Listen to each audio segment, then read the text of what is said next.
Tonight, in Refugee Week, we celebrate the richness that refugees contribute to our community. We recognise the plight of those whom Australia denies this opportunity. People who came to us seeking protection, but were instead met with brutal repression, xenophobic scapegoating, imprisonment.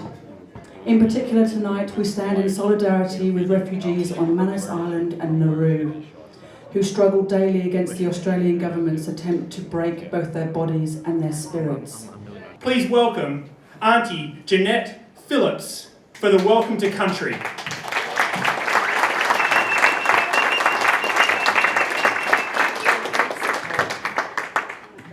Hello everyone.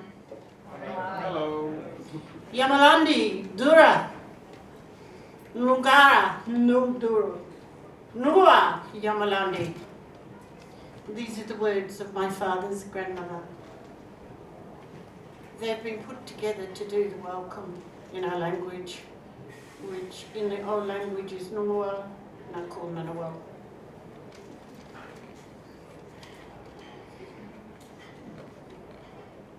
I was talking to my daughter, who just sits over there with a little grey hat on, and I was saying to her, "How much time is it, my love?" And she said, "About 223 years, Mum." I was born on an Aboriginal mission, or as I've just recently heard, someone call them gulags. And I went, okay. Both myself, my father and my grandfather were born on an Aboriginal mission, which is just over the Brindabella Hills.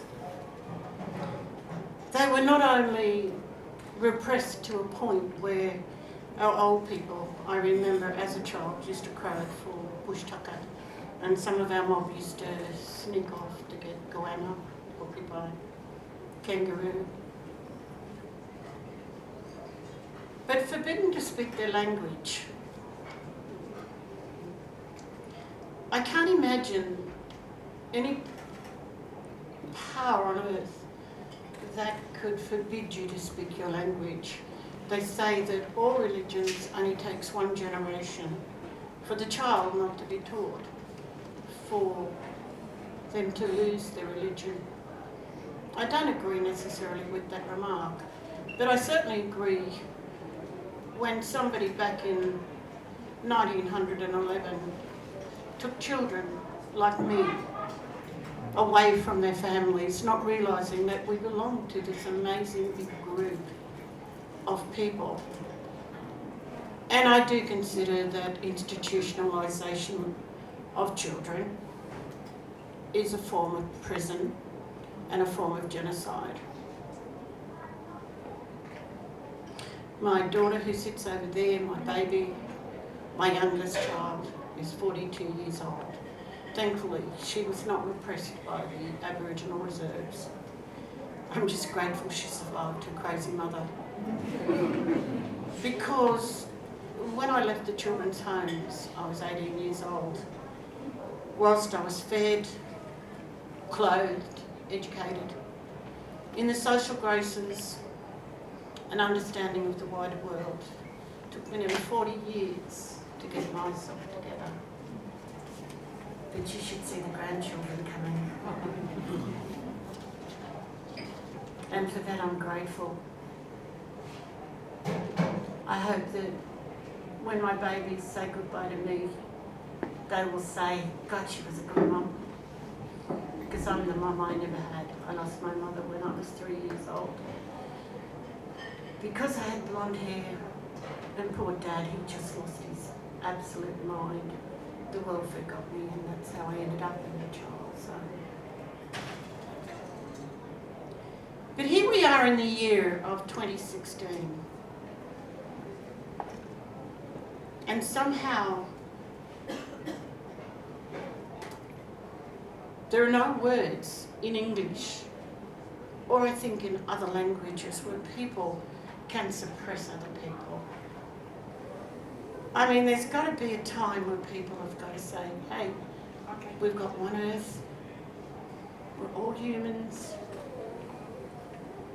let's not only look after this planet, but let's start looking after each other. If people don't think that what our governments are doing around the world to other people, look at us, here we are 223 years later. There are no words in English. I tell people the first 100 years of this, people call it colonisation, I call it occupation. The words of Margaret Thatcher said, invasion does not mean sovereignty, and we have never relinquished sovereignty. The first 100 years, we survived. Second 100 years, they then decided to take the children away. The laws were only removed from the books legally in 1973. I figure this next 100 years, we've got to get it right. All you brave people out there that are looking at me, I want to say to you, thank you. It's not easy, it truly isn't. My first bitter experience, even though I never saw myself as being discriminated against, when you're a child, you don't. It's only when you're an adult and you look back on the horrors of it and you try to keep sane about it. Because sane takes all sorts of ways, like insanity and rage. Rage is the worst. I remember the first time I saw this beautiful family. I was in the children's homes and we were on the Manly Ferry going across to the Zoomers Mountain. And this mother and father with 3 little children, and they were speaking what I know now to be Italian. And I can remember this woman in a very loud voice said, "Oh God, I wish they'd speak English." And I kind of looked at her and went, "Oh gosh." But I'd never seen a man cringe, even though I've seen men get hurt. I've seen men flogged. I've never seen a man cringe in front of his children. And the mother, she just leant forward and put her arms around those babies. But I saw that man cringe, and it was like 1954. It was one of the worst sights that I've ever seen, and even though I've seen terrible, terrible sights in my life. But for each and every one of you, I thank you. Because we need, in a very loud voice, to say, stop. How can you lock people up for no other reason than they want to make a better life for themselves? And as I said to Mr. Obama, showing off now. As I said to Mr. Obama, without question, this is the best country on earth. Why would somebody get into a leaky boat and risk their lives? And all those brave people that came after the Second World War. You know, I have memories, I have absolute memories. It has been hard for us, and we've got a reasonable way to go within my Aboriginal network. In my family and my extended family, we have 2 doctors, 2 lawyers, a wonderful politician that's on the opposition benches in the New South Wales government and is now going for federal government. World famous tennis player. We share the same bloodline on my grandfather's side. And my beautiful children, their children and the children to come. I can't imagine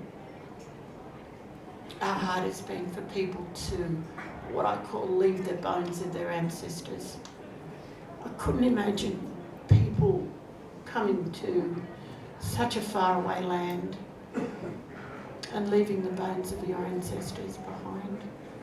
That to me is so sad and yet so terribly brave of each and every one of you, whose mothers, yourselves, your mothers and fathers, your grandparents, your great-grandparents. These gorgeous pink cheeks of mine, Highland Catholic Scot, got kicked out of Scotland because they were crofters, and some went to Nova Scotia, some went to Ireland, and some came here as indentured slaves. On Daddy's side, it's an insane Irish bushman who got up one morning and decided he wasn't going to pay land tax, got himself killed for his troubles. But I'm grateful for the people in my family and how they've survived. I hope that I have lived the best life to honour my mother, especially. I can remember arguing with Dad over his TPI pension. He was a Second World War soldier in the 39th Division and wasn't even allowed to go to an RSL club. Wasn't allowed to drink. But we've come through that, and hopefully we've come through as stronger people. I look forward to the future. I told the Queen, name dropping again. When I turn 100, I want my letter from her. And the way she's going, I think I'll get it. But thank you.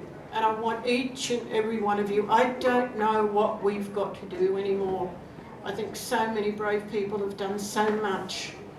But you can't leave people stranded in the middle of nowhere. They're going to go insane, and then we've got the next 100 years of dealing with this issue, because believe me, I have the history to prove that it takes so long for people to get back on their feet. But looking around the room and watching you as you all walk in, I think that it's going to be, hopefully not 100 years.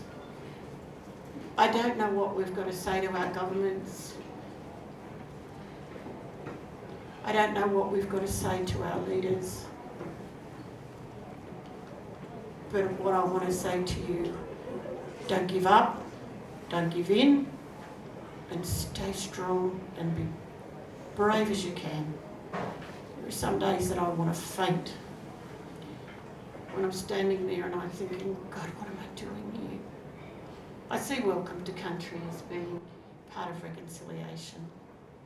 But I tell people too, this is reconciliation. These gorgeous pink cheeks are mine. Now it's somebody else's turn to come and say, let's reconcile with you. I don't know so much about the Constitution of Australia. I do know it doesn't protect its citizens.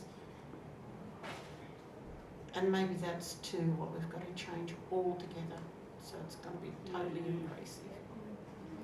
Yamalandi, Yumalandi, Yumalandi. Welcome, welcome, welcome. This is the land of the Ngunnawal people. Welcome and thank you.